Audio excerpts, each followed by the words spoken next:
A young man with glasses looks at his smartphone. He taps the screen while playing a game with a handsome character on it. He sighs and complains that it is yet another game with terrible visuals. He walks outside a building and thinks that the game never betrays his expectations. He decides that he will take a closer look at it later. He arrives at a door and reaches for the handle. He is surprised when the lock clicks.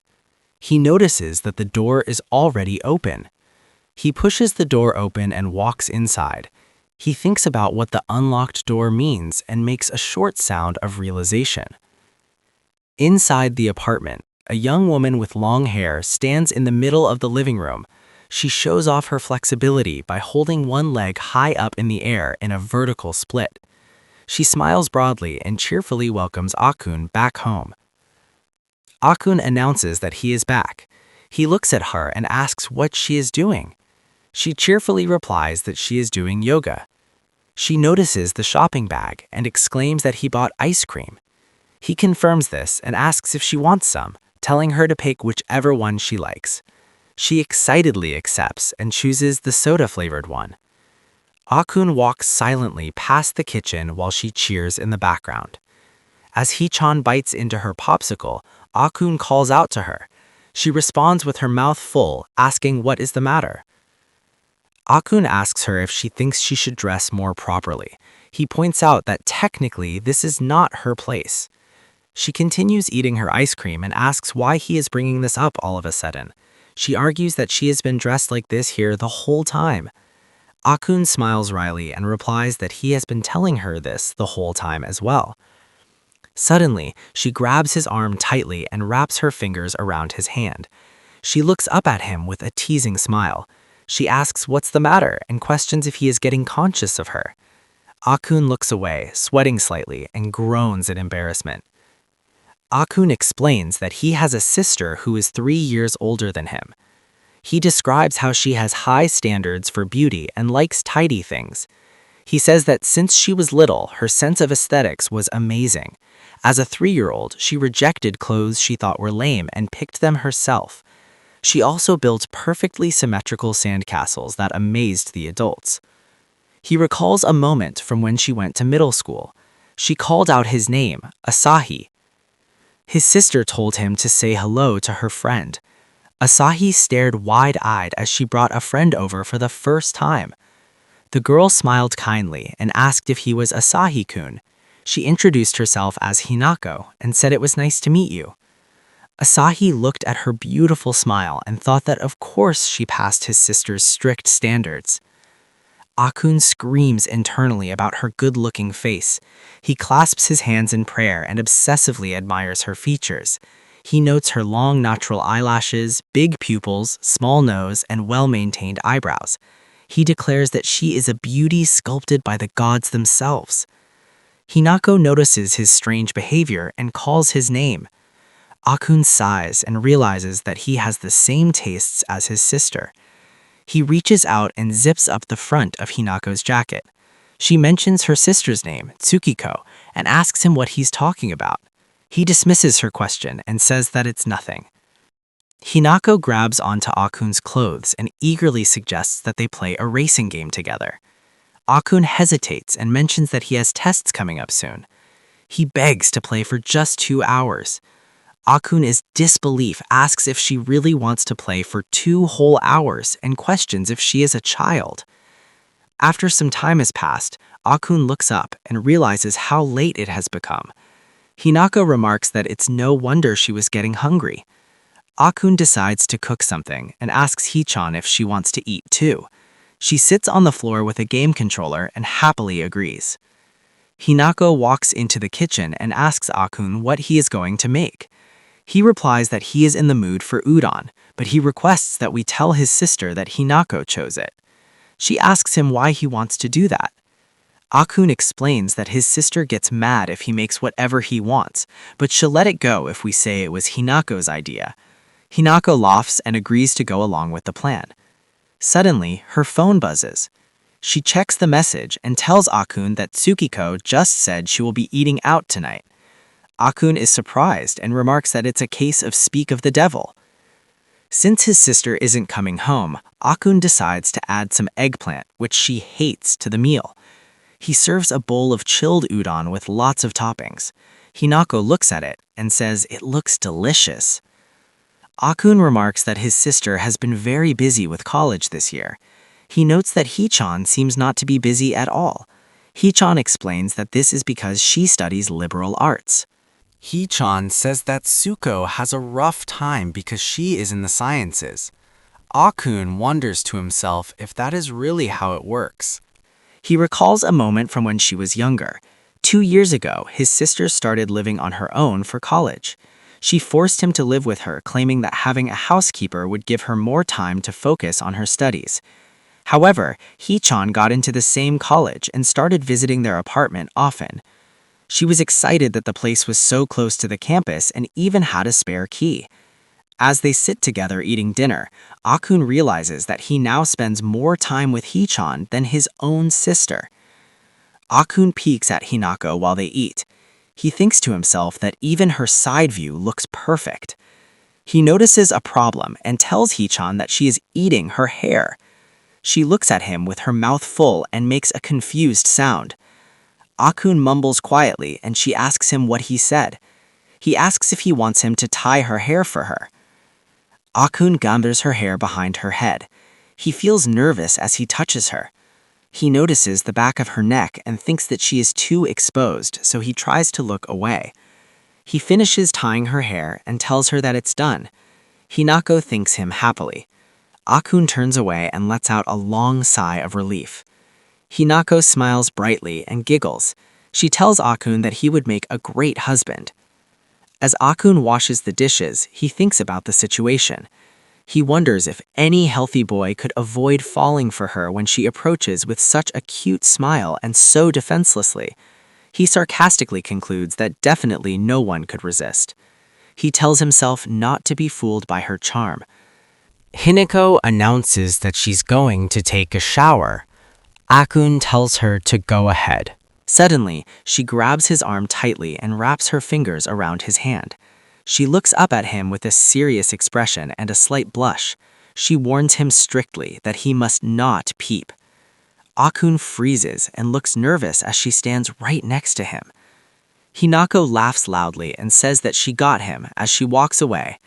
She slams the door shut behind her. Akkun stands there with his heart pounding wildly in his chest. He screams internally that this is too much for him to handle. He takes a moment to compose himself and decides that he needs to calm down. He sits on the kitchen floor in a meditation pose. He tells himself to seek tranquility. He firmly thinks that he must not get any wrong ideas, no matter how obvious the situation seems. Akkun recalls memories from when he was younger. In elementary school, Hinako used to hug him tight and exclaim that he was so cute. But however, he remembered a shock from middle school. He overheard Hinako telling his sister that she liked him like a younger brother. His sister warned her to stop unless she liked him romantically, reminding him that he was a guy too.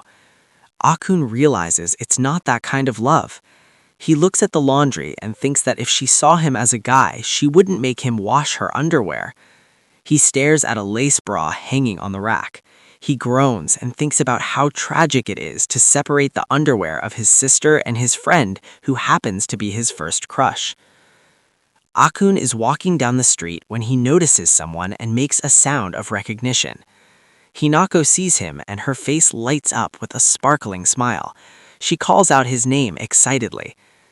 Akkun comments that it's been a while since he has seen her wearing something other than her loungewear. Hinako playfully asks if that's really true. She poses for him and asks how she looks, wondering if she is cute. Akkun gives her a score of 100 million points. He thinks that her simple fashion is marvelous because it brings out the best of the materials. Hinako laughs at his intense reaction. As they walk into the building, he asks if she is coming back from her part-time work. She confirms that she is. She asks him how his exams went since it was the last day.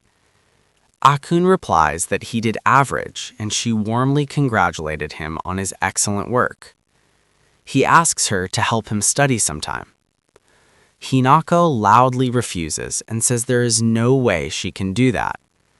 Akkun asks why, noting that she has good grades. She explains that she only managed to get good grades because his sister forced her through Spartan tutoring. She says that Tsuko threatened never to forgive her if she did not make it to the same college. She admits that she has already forgotten most of it. Akkun thinks that his sister's tutoring sounds scary. Hinako points at the TV and asks if that is the K-pop group that he and Tsuko like. She watches the music video and comments that the black-haired member is so cute. Akkun calls her name seriously. She leans against him on the sofa, squishing his arm with her body. Akkun asks her if she isn't a little bit too close. Hinako innocently asks if she is while munching on her snack. She offers him some potato, but Akkun turns away and declines. Akkun tries to stand up, but Hinako firmly refuses. She grabs his clothes to keep him seated next to her. Akkun sits back down awkwardly and quietly accepts the situation. While Hinako casually eats her snacks, Akkun closes his eyes and desperately tells himself to calm down. He tries to convince himself that he is just a pet dog to her. Suddenly, his phone buzzes. He checks the message and tells Hinako that his sister is eating out again. He asks her to let him go so he can fix something up to eat. Hinako agrees and says she got it. Hinako watches the TV while Akkun stands in the kitchen. He listens to the chatter from the living room as he washes his hands under the running water. He stands silently for a moment, gathering his thoughts. Then he places a plate of hot food on the table. He tells her that here it is. Hinako stares at the steaming hamburger steak with wide, sparkling eyes, looking absolutely delighted. Hinako cheers that it is hamburger steak and says she is digging in. She takes a bite and happily mumbles that it is so good. She points out that the meal is full of things she likes. Akkun confirms this with a nod. He explains that he made it because she had a bad day today. Hinako jolts in surprise at his observation. She asks if her feelings showed on her face. Akkun replies that they didn't really, but it just looked like it to him. Hinako asks Akkun if he is an esper. She laughs nervously and says that being sad is uncool, insisting that she is really totally fine. Akkun points his finger at her and exclaims that she just used your signature phrase. He tells her that he knows she is not actually fine whenever she says those words. Hinako looks at him with wide eyes, surprised by his understanding. She quietly admits that he knows her well. Akkun simply hums in agreement. Hinako suddenly declares that she likes herself. Akkun seems perplexed and says that it's probably a good thing. She looks down and says that sometimes she has doubts. She wonders to herself if she could say the same thing if she did not look the way she does. She thinks that maybe then people would not misunderstand her and she would be able to get along with other girls. She tries to brush off the serious moment by scratching her head and saying that it's kind of her fault for being such a blabbermouth. Suddenly, Akkun grabs her hand tightly, which startles her. Akkun looks her in the eye and calls her name. He declares that beauty is ultimate justice. Hee-chan looks confused and repeats the word justice.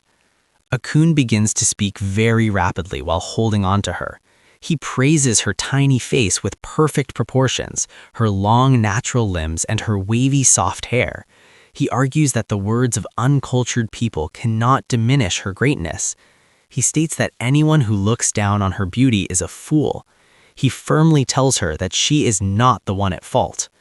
Hee-chan stammers in confusion and asks him what is going on. Akkun tells her that if something hurts her, she should get angry at those people. However, he adds that not being able to get angry is one of her good points. He looks at her with intense determination and declares that he will get angry in her place. Akkun recalls a time during her third year when someone at cramp school grabbed her and accused her of flirting with her boyfriend. He reveals that after that incident, he went to a shrine and prayed that that girl would fail her exams. He adds that for a guy who got angry at her for rejecting him, he prayed that he would stub his pinky toe. He laughs sheepishly and admits that he doesn't know if his prayers actually worked. Suddenly, Hinako lunges at Akkun and hugs him tightly. Akkun accepts the hug but thinks to himself that she is treating him like a dog again. Hinako leans in close and kisses him on the cheek. Akkun is stunned and his eyes widen in shock. He panics and shouts that she is definitely going too far this time. He freezes in place, staring blankly as he tries to process what just happened. Hinako looks back at him with her face completely flushed red. She appears very nervous and shy, sweating slightly as she stares at him. She fidgets with her hands and offers a small, hesitant smile, showing a vulnerable expression unlike her usual teasing self. Akkun stares blankly ahead, his eyes wide behind his glasses as he tries to process the sudden kiss. Hinako suddenly jumps up in a panic. She frantically shouts that he has the wrong idea. She explains that she just got a little bit too happy and demands that he forget about it immediately, asking if he understands what she means. She desperately insists that that's all it was, and that the kiss didn't mean anything special, trying to frame it as just another playful gesture. Akkun sits quietly on the floor, sweating slightly, and simply agrees with a short, okay. He abruptly stands up and tries to change the subject. He says that he just remembered he bought strawberries and asks her if she wants some. Hinako stares at him with tears in her eyes and a bright red face. She looks frustrated that he is trying to act normal. She starts hitting him repeatedly and calls him an idiot. She angrily asks him why he isn't embarrassed about the situation. Akkun cries out in pain as she pummels him. Suddenly, the front door opens and Tsuko walks in, announcing that she is back home. Hinako immediately runs to her friend and cries out her name. Tsuko glares at her brother and demands to know what he did to her dear Hina. Akkun looks confused and panicked, replying to his sister that he doesn't know what he did.